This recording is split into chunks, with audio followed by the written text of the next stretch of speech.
I run a hostel in Lisbon, and last August, this American tech worker checked in for what she called her rebellious 2-week Europe trip. She kept apologizing for being there, saying her manager thought she was sick because nobody takes 2 full weeks off unless they're dying. I mentioned our receptionist was gone for the entire month visiting family in the Algarve, and she looked at me like I'd said we hired ghosts. She asked if the receptionist got fired.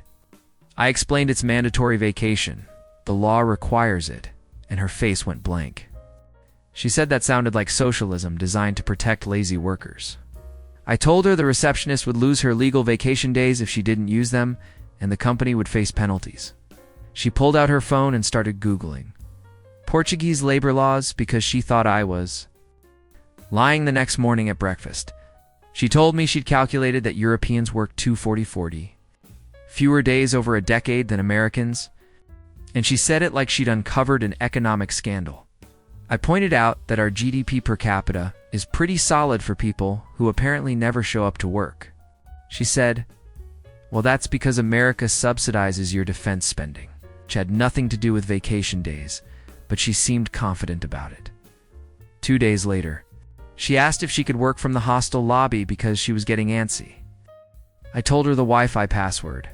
She spent 6 hours on video calls, and when I suggested she actually see Lisbon, she said taking a full day off would be irresponsible to her team.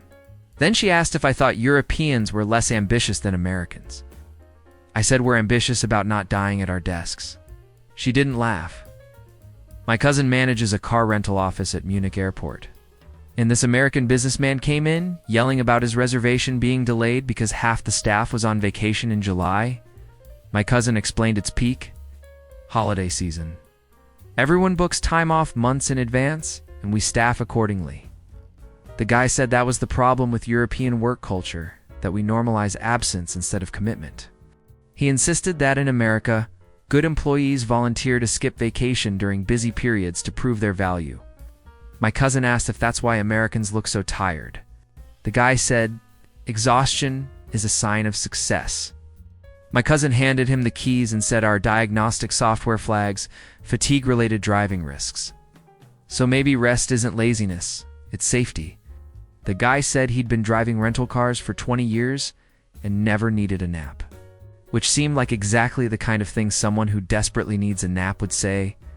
I'm an HR consultant in Stockholm, and I was training managers at an American company's Swedish subsidiary when one of their visiting executives interrupted my presentation on annual leave requirements.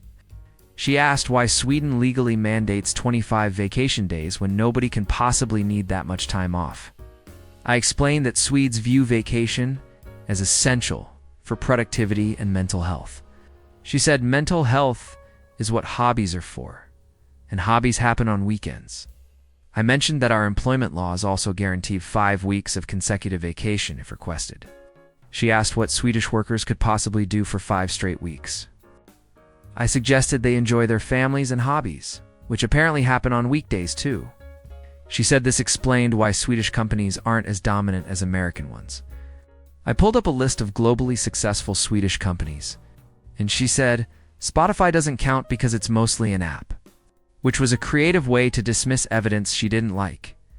My brother works at a public library in Brussels, and an American researcher came in asking why the archives department was closed for 3 weeks in August. My brother explained that Belgium legally requires employers to allow 2 consecutive weeks of vacation, and most people extend it to 3 or 4 weeks during summer. The researcher said this was ridiculous because academic work doesn't pause for holidays.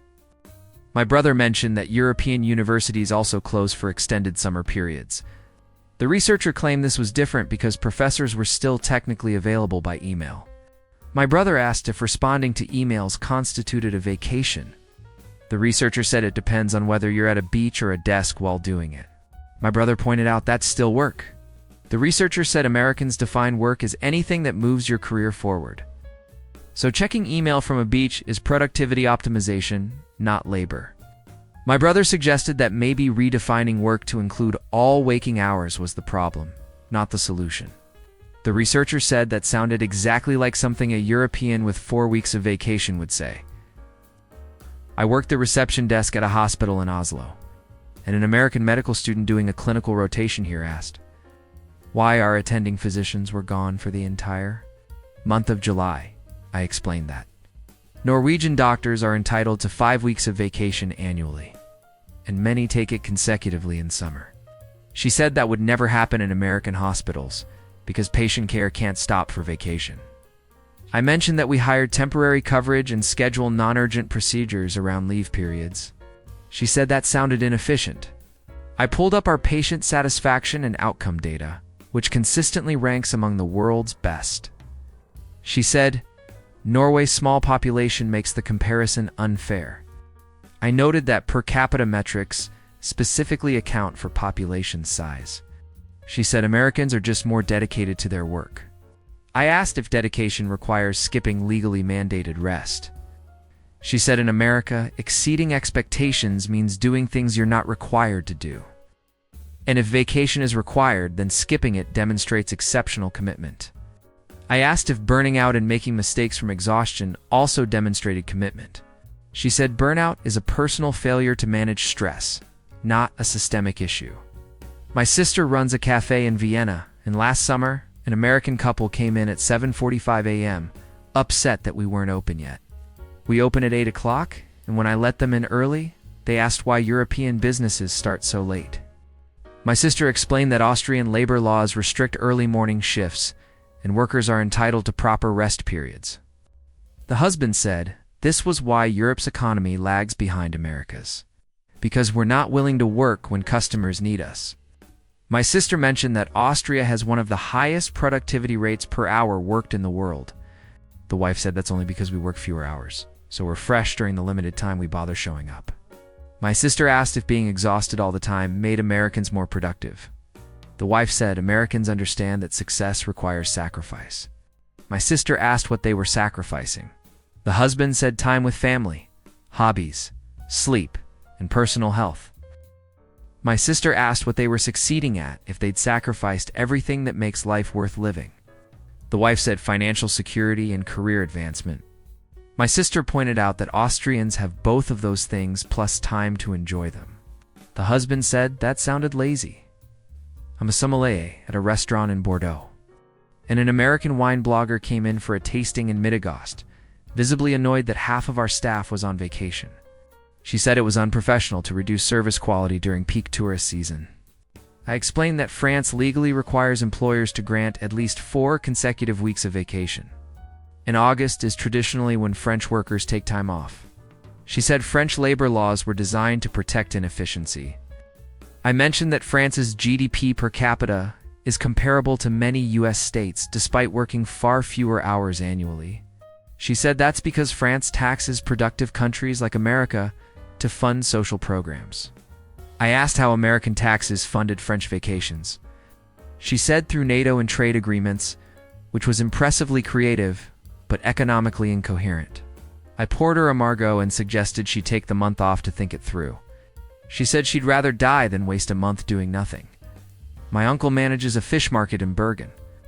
And an American chef visiting for restaurant? Research asked why our vendors take 4-week vacations in July when that's prime seafood season. My uncle explained that Norwegian law guarantees workers the right to 3 weeks of consecutive summer vacation. And most take 4 because they've earned the extra days. The chef said American fishermen would never abandon their businesses during peak season because that's when you make the most money. My uncle pointed out that Norwegian fishermen make plenty of money and still take vacation because they value time with their families. The chef said that's a luxury only rich countries can afford.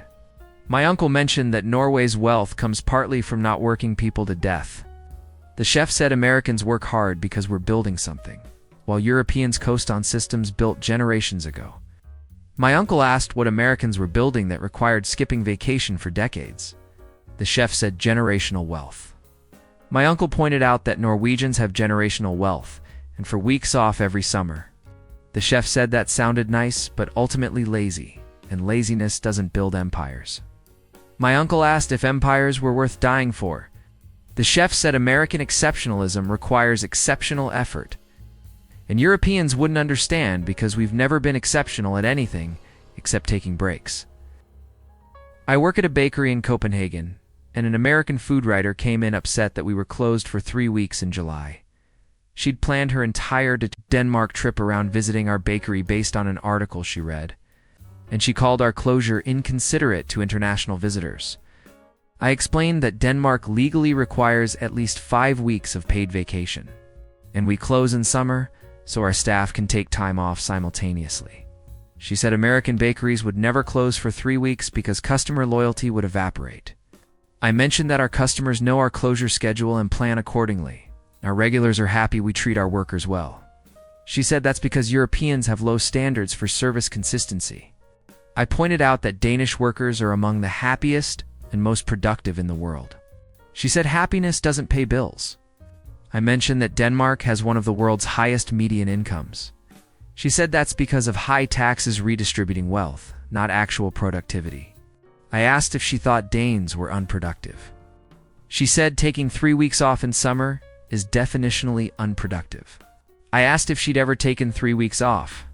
She said she took 4 days once and spent the entire time answering emails.